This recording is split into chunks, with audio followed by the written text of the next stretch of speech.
A lot of people think STEM education is just about coding and robotics, but your students are designing solutions for food insecurity, homelessness, and climate change. What's the secret to making STEM, science, technology, engineering, and math, real for young people? It goes back to that having them take ownership of their learning, creating a student-centered environment. Innovation requires experimentation, allowing students to fail, let them learn from the mistakes. That has really helped me as much, bringing those issues, and when they learn how they affect them personally, they definitely take ownership. You are now listening to the Lifelong Learning Defined podcast with your host, George Valenzuela. This is education coach George Valenzuela. Welcome to the Lifelong Learning Defined podcast, where I provide all educators, whether instructional leaders or teachers, tips on how to be their best both personally and professionally. Now let's get into it.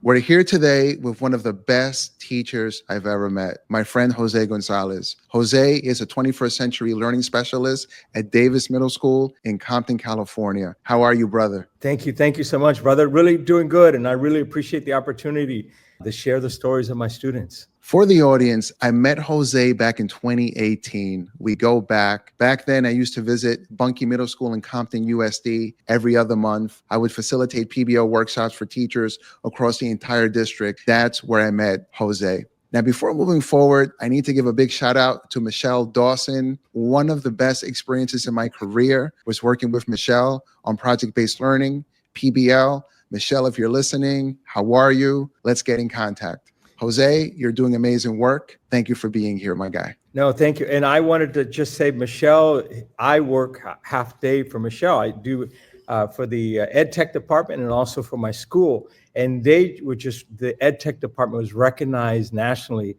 Michelle's work is incredible. I've learned so much from her. Shout out as well. Jose, your students are changing the world. Mars, habitats, aquaponics, sustainability projects, even winning global competitions. How did you get middle schoolers to think this big? We're talking about project-based learning. That's the secret. I think it's such a transformational style of learning, and also the opportunity to give students voice and a choice in their learning. And that engages them. I think where students are given the opportunity to have a voice and a choice in their learning, they become more engaged. When they're working on issues that affect them and their community, that's why the kids come on Saturdays. That's why they show up at 5 o'clock in the morning. They're taking personal ownership of their learning. Research that I show educators in a lot of my presentations when I'm making a case for project-based learning or just for infusing the interests and passions of students into projects, I always tell them the research shows the young people want learning that is relevant to things they care about, aligned to their current goals and future aspirations, and they want some choice in what and how they learn. When educators think about it that way, they realize, well, adults do too. So then why wouldn't kids? Exactly. I'll give you a perfect example. With my students, every year I introduce them to the 3 pillars of sustainability, United Nations Sustainable Development Goals. So I took them on a little mini field trip with iPads, and we went around the school after they learned about sustainability, taking pictures with their iPads, and we came back to the classroom discussing the things they saw. They had walked these neighborhoods almost all their lives. They were beginning to say, oh, we have a lot of check cashing places in our neighborhood. We have a lot of fast food joints. Why are there cracks in our neighborhood? Why are there overhead lines? Things they had never seen before. Now they became engaged, and it changed their way of every time they walked in the neighborhood now. And I think that's transformational education. Yeah, agreed. A lot of people think STEM education is just about coding and robotics, but your students are designing solutions for food insecurity, homelessness, and climate change. What's the secret to making STEM, science, technology, engineering, and math, real for young people? It goes back to that having them take ownership of their learning, creating a student-centered environment. Innovation requires experimentation, allowing students to fail, let them learn from the mistakes. That has really helped me as much, bringing those issues, and when they learn how they affect them personally, they definitely take ownership. The other thing is giving them opportunities for hands-on experiences where they get a chance to collaborate with their peers. I'm more like a project facilitator now. It's a traditional model where teachers are standing in front of the classroom and lecturing. In project-based learning, the whole role is transformed. Now I'm just walking around, making sure they're learning about deadlines, they're learning about meeting guidelines.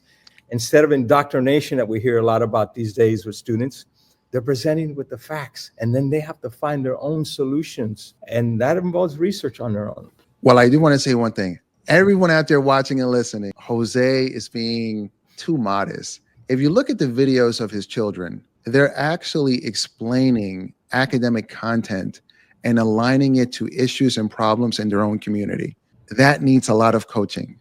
Yes, you are the facilitator, you are on the side, but let's keep it real. You're also having them speak in a way that requires intellectual challenge and accomplishment. That means that they're solving problems using systematic approaches like the design process, like project-based learning, and then they're articulating in ways regular people can understand. That's the other aspect as well. They're not just learning about STEM. For me, the technological tools, they're just tools for them to reach their common goals. They're learning to articulate, and there's a lot of conversation in the classroom, a lot of them presenting what they found in their research, bringing back their findings, and then also their solutions. If you're watching this on YouTube or listening on Spotify or iTunes, please hit the subscribe button, please hit the like button, and share this episode with your family, friends, and colleagues who are interested in self-improvement through lifelong learning. And now for a word from one of our sponsors. Education is changing. Classrooms look different, and the future demands that our students be equipped for whatever comes their way. Educators play a huge role in helping prepare students for their futures. Defined Learning is a K-12 standards-aligned PBL solution that provides high-quality cross-curricular performance tasks across content areas such as ELA, math, science, social studies, computer science, and more. The hands-on projects are based on real-world situations and allow students to apply their learning. Education is changing. Give students the tools and experiences to recognize their futures and make an incredible impact on the world. Defined, the authority on applied learning.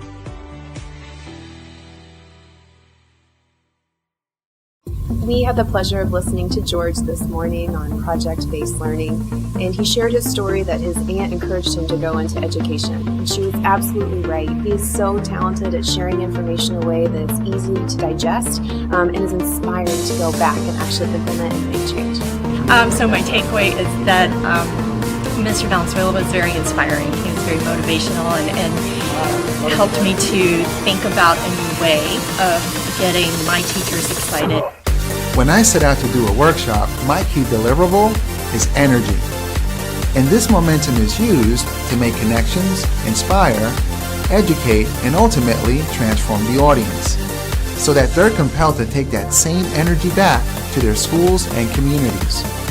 And although we have fun, we tackle the hard topics of today, like educational policy, pedagogy for improving curriculum and instruction, and empowering today's students by connecting our work to the needs of the workforce. So please consider Lifelong Learning Defined for your next keynote, workshop, or conference, and overall instructional and educational coaching needs. My name is George, and I hope to connect with you soon. We would love to have him come and do some work with us and help us be a little more successful and help our students to be more successful.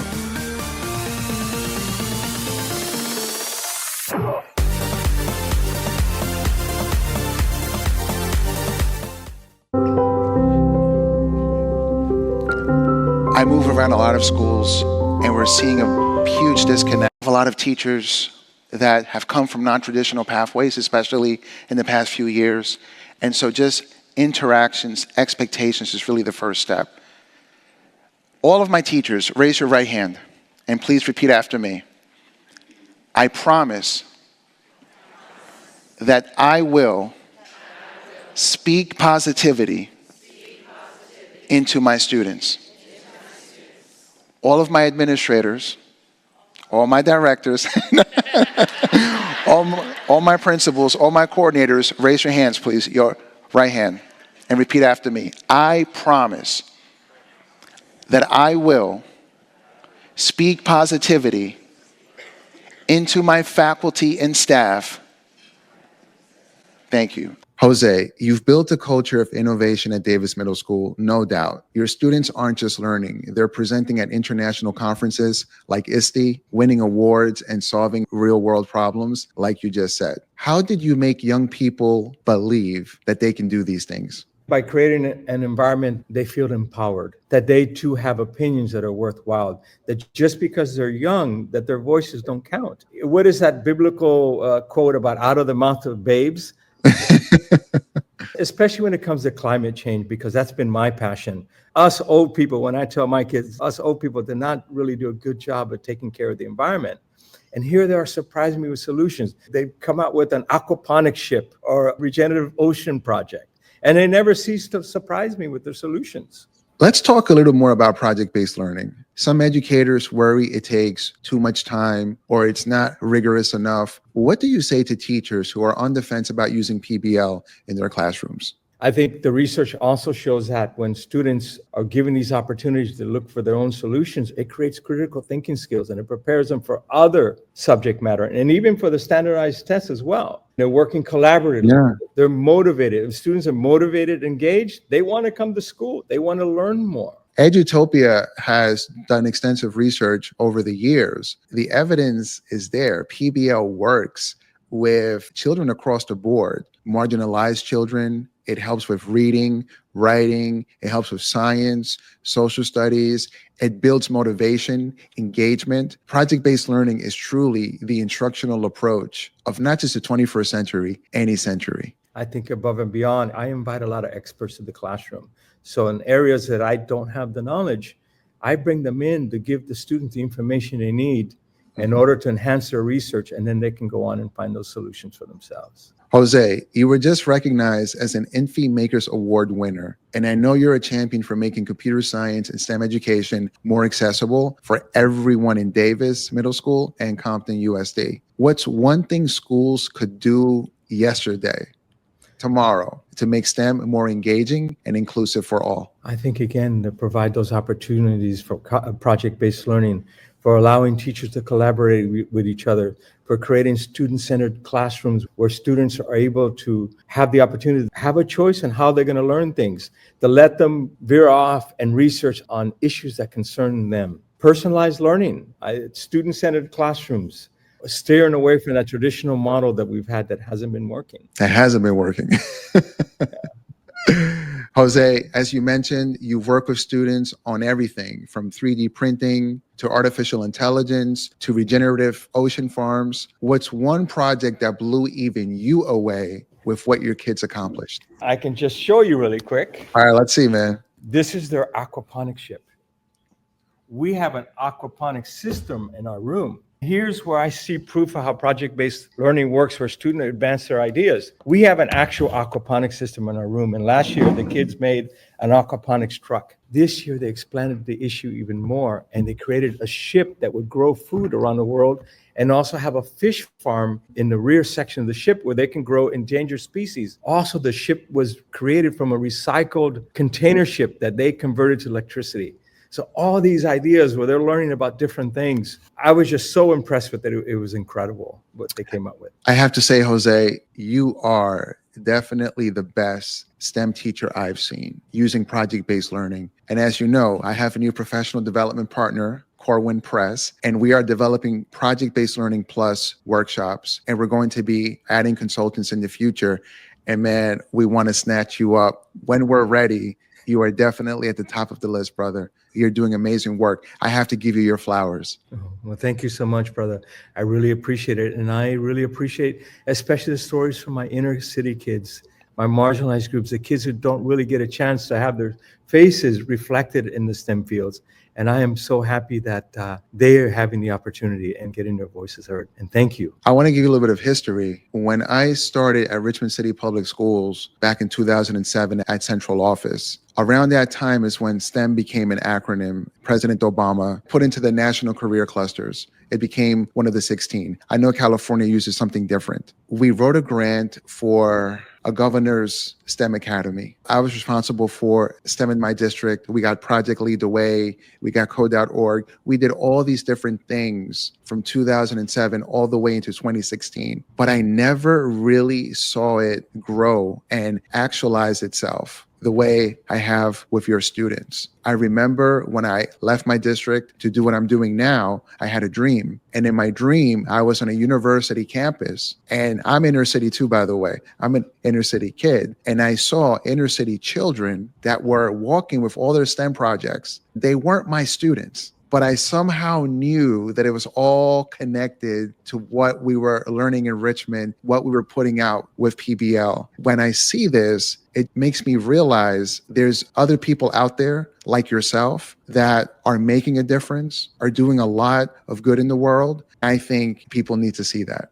Thank you so much for your kind words, Jorge. And the work that you've done, I learned so much from you when you were at Bunch training us. I have had just the pleasure and honor. I'm working right now with a teacher from Laos, from Brazil, and from Canada. We're coming out with a book with our students about their sustainable projects. Mm-hmm. I am always open to collaborate with other teachers, and I know there's many voices out there that are doing the same.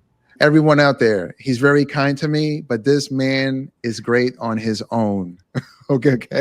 I'm going on the record as saying this man is great by himself. He's passionate. He's knowledgeable. He knows what he's doing. The proof is in the pudding. If you ever want to impress superintendents, school boards, parents, children need to talk like teachers. And this man has examples that no one else has that I've seen for our children. Thank you. Thank you so much, brother, for the kind words. And now for a word from one of our sponsors. If you're a STEM and PBL teacher like me, you're always on the lookout for new project ideas and resources. You know George does PBL, and I'm telling you, look no further than Smart Lab. Smart Lab really has a fresh take on STEM and PBL. I'm proud to be a partner, and they sponsor the podcast. But just don't take my word for it. Check out what other educators are saying about Smart Lab.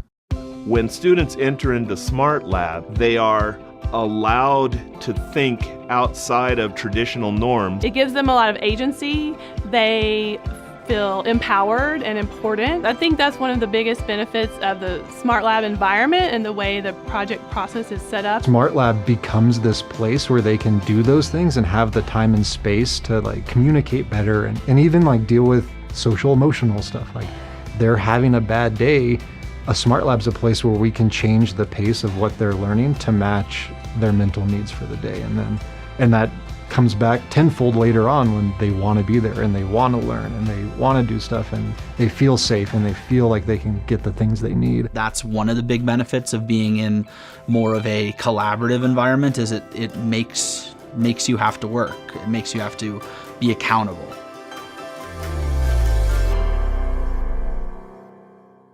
Please look in this episode's show notes for a link to connect with Smart Lab. We always hear about the future of education, but you're actually building it, brother. If we fast forward 10 years, what's the biggest shift you hope to see in STEM education and PBL classrooms? Again, continue these collaborations. When my kids had a chance to speak with the kids from Brazil, speak to kids from New Zealand, from Canada, I think the shift from the standardized testing that really have kept our kids back. Encouraging more of those hands-on training, giving students the opportunity, not only of us bringing the world into the classroom, but bringing the students onto the world, giving them opportunities of what they're working in the classroom, let them go outside and provide those field trips, those hands-on opportunity outside the classroom. And those collaborations with corporations as well. I think I've been a benefactor. You see this wonderful lab that we have. Verizon educational grants have been incredible for our school. The training, this has been brought not by just me. I stand shoulder to shoulders with all those who have trained me, teachers who have helped me, you. So I stand shoulders with everyone. This is why I've had these successes. Your humility speaks volumes. I believe it's the reason why your children are where they are. All right, Jose, let's dream big, brother. If funding, time, and resources weren't an issue, what's one project or initiative that you would launch tomorrow for your students? I had a school from Brazil, incredible teacher, Professor Henrique Tem from the Colegio Militar de Manaus, Brazil. I had no clue what evapotranspiration toilet was. So his kids taught my kids about it. And in Brazil, they have droughts. They have a drought season. It's been actually accelerated by climate change. So they build these toilets that actually have low water, and they can create them in these areas that are remote. The biomass that's used from those toilets, they help raise crops. Well, my kids adapted the toilet to use to plant seedlings and deal with the issues of fires, reforestation in the U.S. I would love an opportunity, if I had it, today, is to take my kids to Brazil, have a chance to meet those kids that taught us and the teacher in person. It's about teachers globally exchanging ideas, and that's what happened with mine. His kids, we were enriched. It's been an incredible experience. And just one thing I also want to say, as a Cuban American and as a Caribbean like you, Jose Marti has always been my hero.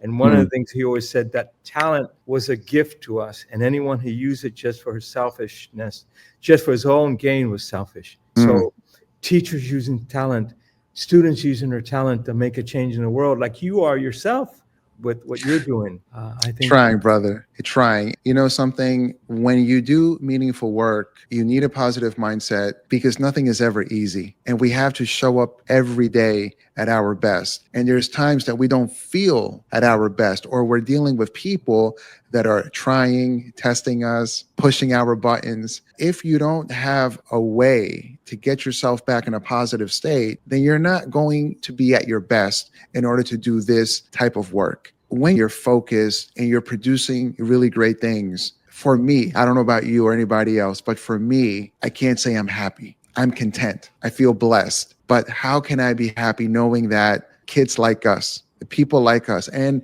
not just us, I travel, I get to see poverty in a very big way. And it hits all of the races, all of the people. How can we be truly happy knowing that all kids don't have the same opportunities? Amen. And that's the why for my work. How can we develop the type of educators young people need?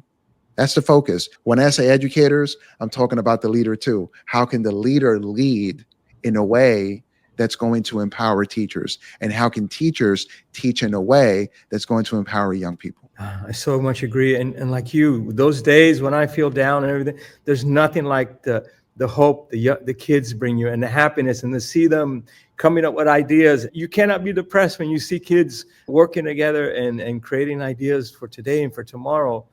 Just that explosion of optimism that they bring is refreshing. Jose, let's put this in the universe. How can people contact you so you can come speak at their school, conference, or event? My email, JN Gonzalez with the Z at the end, at compton.k12.us. Please reach out to me. I am always open to working on new ideas and learning. I am constantly learning from all these people that I meet. And like I'm with you, I remember so much I've learned with you, Jorge. That's it for this episode. Until next time, this is the Lifelong Learning Defined podcast. Whether you're a teacher or administrator, you lead by walking alongside your students and your staff. You teach them what to do. You model for them. Let's say you're in a situation where you don't know what to do, and you bring in a coach or a resource. You learn alongside them. Okay? Does that make sense? Okay. Now, the second thing is this. Give your people feedback, not pushback.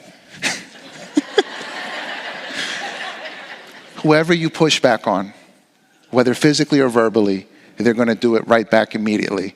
And if they're intimidated by our position, our status, they're going to do it behind our backs and ruin our programs. My guy.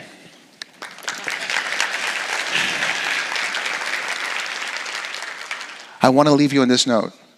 Trajectories can be changed. When I was in 10th grade, here's a snapshot of who I was in 10th grade. There's a rapper named Rakim. I'm not sure if you guys know about Rakim, but he used to say, it's not where you're from, it's where you at. And I played that on my headphones at 16 years old every day until I believed it. And I'm showing you this because I'm seeing versions of this throughout American schools. This is your reality of what you have to face. If I can do it, any kid can do it, but they have to work hard. Thank you.